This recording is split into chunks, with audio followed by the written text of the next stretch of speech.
Warning, censorship. Warning, censorship. Warning, censorship. Well, did you know we have 17 journalists who are either full-time on camera or part-time on camera covering the Canadian election? It's amazing.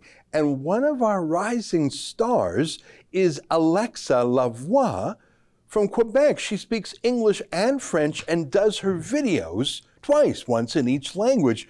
And incredibly, she has talked to 5 different political party leaders already in the campaign, as well as a Quebec lieutenant of another party. Joining me now via Skype from Quebec City is Alexa. Alexa, great to see you and congratulations. You've had the busiest campaign of anyone at Rebel News. Yes, I actually see that all the leaders come to Quebec. I think they want to win Quebec heart. Yeah, well, you know what? And you have a great style. You're very friendly, but you're also fearless. So you walk right up to these people. And I think because you have such a delightful smile, they let their guard down. And then you ask them a question, and some of them run away. We've got 6 video clips. So I want to go through them because I think some of our viewers in English Canada who aren't as familiar with you yet, they'll be amazed at what you've done. So why don't we watch 6 quick clips from your work just in the past week. Here's, I think this fellow is Gerard Deltel, who's a conservative, sort of a conservative lieutenant for Erin O'Toole in Quebec. Here's a quick look at that. Vous étiez ici pour... On avait l'annonce de monsieur O'Toole. Oui, je sais. Oui, monsieur O'Toole était là. Mais vous êtes... De Rebel News. Non, c'est beau, merci. Pourquoi? Non, c'est correct, merci. Mais pourquoi pas? Vous avez une conférence de presse. Si vous voulez faire un point de presse, vous allez être là aussi. On fait notre travail, nous autres. Je sais, mais en même temps, c'est n'importe quel média qui devrait être accepté. Vous ne devriez pas choisir les médias qui prennent les questions, monsieur. So, that was Gérald Deltel for the Conservative Party. And at the beginning, he wanted to give me an interview. He saw the Rebel microphone, and he stopped. And he was like, no, okay. You know what? I think he was scared or ordered not to talk to you because when he just saw you as a friendly, smiling Quebecois woman, he wanted to talk. There's something strange about that. I think he missed an opportunity, don't you? Yes, because at the beginning, he actually crossed the other side of the street to come to see me. And he actually said, okay, we'll go there to have an interview. And he stopped to give me an interview, but that looks so bad for him, for his campaign, to stop to talk with independent media. I don't look like a scary person, and my question is not as tough as other one. Yeah, I mean, if he can't face you and Rebel News, how's he going to go head-to-head with, I don't know, Justin Trudeau or the CBC? Well, I want to tell our viewers that, however, did not deter you, and you had a quick chat with Gerard Deltel's boss, Erin O'Toole. Here, let's take a look at that. Bonjour, vous allez bien? Non, je vais bien. Et toi? Oui, ça va très bien. Je m'intéressais à savoir, est-ce que vous pensez que le passeport vaccinal devrait avoir une date de fin? C'est une question pour les provinces parce qu'il y a une approche différente dans chaque province. Ici, un passeport vaccinal, c'est la même chose en Manitoba, mais c'est différent en Ontario. Well, there you are with the leader himself, Erin O'Toole. I think that was an excellent question. I haven't heard a lot of good questions about vaccine passports from the media, so good for you for putting that to him. But actually, I was scared that Gérald Deltel was able to see me because he was there, and the media relation liaison was there, the one that told me that I was not welcome and I would be never welcome. Because of my outlet. And so I wait my turn to talk with Mr. O'Toole, and because he didn't know who I was, he was really friendly and really welcome to answer to my question. So I don't really understand why they are fear of Rebel News. Yeah. Yeah, I don't think it looks good on them. By the way, his answer saying, well, I'll leave vaccine passports to the provinces, I don't think that's good enough. I think he should at least make a moral statement about freedom and privacy. I think he tried to get off the hook on that one, but I'm glad you put the question. Yeah. Now, here's another one, the Bloc Québécois. And I don't know why all these folks are so censorious. I think that's the age we're in. Cancel culture, deplatforming. Your questions are very good as any other reporter in Quebec. And this guy was scared of you too. Let's take a look. Soyez sincèrement désolé, madame, parce que bien que votre question apparaisse tout à fait raisonnable, je maintiens la politique de ne pas répondre aux questions de Rebel News. J'aimerais savoir pourquoi vous refusez de répondre à mes questions, monsieur. C'était juste des simples questions. Je pense qu'il y a beaucoup de monde qui essaie d'avoir des réponses à certaines questions. Vous êtes en campagne électorale, monsieur. Vous devriez répondre à n'importe quel média en ce moment.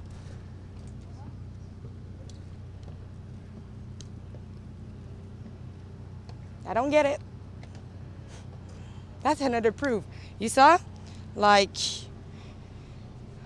people actually do running for being like a prime minister. If they have nothing to hide, they will answer to Rebel News. You know what? It's not just that. Alexa, first of all, I salute you for your high energy. You've been crisscrossing the province, going to so many of these things. You know what? We don't agree with everything the Bloc Québécois leader says, but we talk to him anyways because we're all part of the same country and all part of the same democracy. He may not agree with everything Rebel News says. I doubt he even knows what we say, but we are Canadians, and he's seeking to be an MP for everyone in his jurisdiction, in his riding.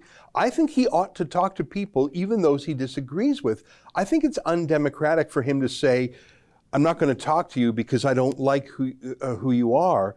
He owes you an answer because you're a Quebec woman, he's a Quebec politician, and if he got his way, he would be a ruler over you. He owes you the courtesy of an answer.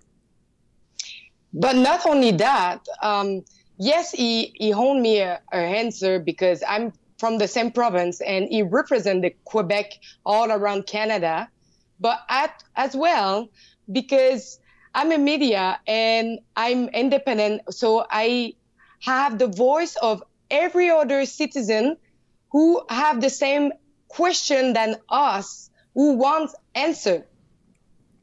Yeah, well, listen, I salute you, and you're not getting down. In fact, you kept going, and you had some great success. Now, this next interview is another Quebec politician. Now, he doesn't ban talking to us. I'm talking about Maxime Bernier. Here's a quick clip of your discussion with him. When we think that the Bloc Québécois are invited to the debate, but not the PPC, what do you think about that? Well, the Bloc Québécois, you know, they're in their constitution, they're just having candidates in Quebec, and they're at 6%. But the most important for me is not the Bloc Québécois, it's the Green Party of Canada. So Maxime Bernier is not allowed into the leaders' debate, just the same way politicians are trying to keep independent media out. They're trying to keep a smaller party out. I don't think that's very democratic. No, it is not. So actually, what he was explaining to me, they took like 9 statistic and they choose the one that was the lowest one to discriminate him and to say, no, I'm sorry, you don't have enough percentage, so you are not part of the debate. So I think it's all organized to not put him in the debate because he have another point of view than the rest of all the other party. Yeah, I think you're right. I think they don't want someone who disagrees with this central issue of our time. Now, there's 2 more interviews, and I think I've saved the most exciting for last. I mean, Gerard Deltel ran away from you. I thought that showed a little bit of cowardice. Aaron O'Toole answered you, and it may have been because you were wearing a mask. He didn't know who you were. The Bloc leader, I think, disgraced himself democratically. Maxime Bernier he spoke to you. He's happy to talk to us. Our next video clip is you spoke with Jagmeet Singh, the NDP leader. Let's take a look at how that went. Bonjour. Ça va? Oui, j'aurais une petite question pour vous. Oui, Je oui, m'intéressais oui. à savoir si le passeport vaccinal devrait être permanent. Le passeport vaccinal, s'il devrait être permanent. Permanent. Pour moi, le but, c'est comment on peut protéger la population. Ça, c'est le premier but. Donc, pour moi, je suis le conseil la santé publique, les experts et ce qui va nous protéger. Donc, s'il y a une bonne raison pour faire quelque chose qui va protéger la population, donc oui. OK. So you asked him the same question, is this vaccine passport, does it terminate, right? That was your question. Is there an end date to it? I think that's such an important question because it's sort of like when the income tax was brought in the First World War just to pay for the war. Well, here it is over 100 years later, we still have the income tax. I'm worried that this vaccine passport will be the beginning of a lifelong computer tracking biosecurity state. How did you feel about his answer? So I feel, and he actually answered that, it is for a permanent vaccine passport if he needs to keep it as long as, he will keep it as long as we need to have it. But who decide when we should like let it go or not? It's them. So if they want to keep it forever, they will keep it forever. Alexa, I'm so proud of you asking these excellent questions that so few other journalists are. And I want to leave the Prime Minister for last. So we've showed Gerard Deltel, Erin O'Toole, the Bloc leader, Maxime Bernier, the PPC, Jagmeet Singh, and here you are. I think this is the most recent of them all, talking to Justin Trudeau, the Prime Minister. Let's take a look. Excusez-moi, M. Trudeau, combien d'infirmières pensez-vous qu'on est capable de perdre avant que le système de santé crache, M. Trudeau? Combien d'infirmières qu'on est capable de perdre? Ils n'ont pas eu besoin de vaccins durant les premiers 18 mois. Pourquoi maintenant vous l'obligez? Well, you tried, and I give you full marks for trying. I think he heard you, but he just doesn't like answering unscripted questions. But even though you didn't get an answer from him, though you did from Erin O'Toole and Jagmeet Singh, Alexa, the fact that you have spoken to 5 party leaders and a senior lieutenant, that's 6 people in just 1 week, I can't believe your productivity. I can't believe your energy, your good spirits. You're not getting down when the politicians are rude. You're asking smart questions. I have to say, I'm so proud of the work you're doing, and I love the fact that you're doing it in English and in French. Congratulations. Thank you. But just to let you know that Justin Trudeau, that it was the end because I was waiting all the conference until the end. But at the beginning, I run after him and I don't want to give you because it's coming, but they were actually so scared of me. And I can tell you, Justin Trudeau knew I was there because he turned around to say something to me, but that you will see in another video. Okay, well, we have to leave our people wanting more. So you're saying you did chase him and he turned around and he knew it was you and he said something, and that's in another clip. Well, that gives us something to look forward to. Alexa, yeah. I think you're doing great work. You really have that rebel spirit. You are a citizen journalist in the best sense of that word. And I think that despite all the barriers being thrown at you, you are actually doing more real grassroots journalism than many of the mainstream media who have been doing it for decades and have huge budgets. You're there doing grassroots journalism. We're so proud of you. It's great to see you, and keep up your high spirits. There are so many of us rooting for you, not just in Quebec, but all across Canada. Thank you very much, Ben. And I'm doing that for everybody who wants answer, and keep following us because we are all doing that for everybody. We're in a very important Canadian election, and I want everyone to see our premium shows that are normally behind a paywall.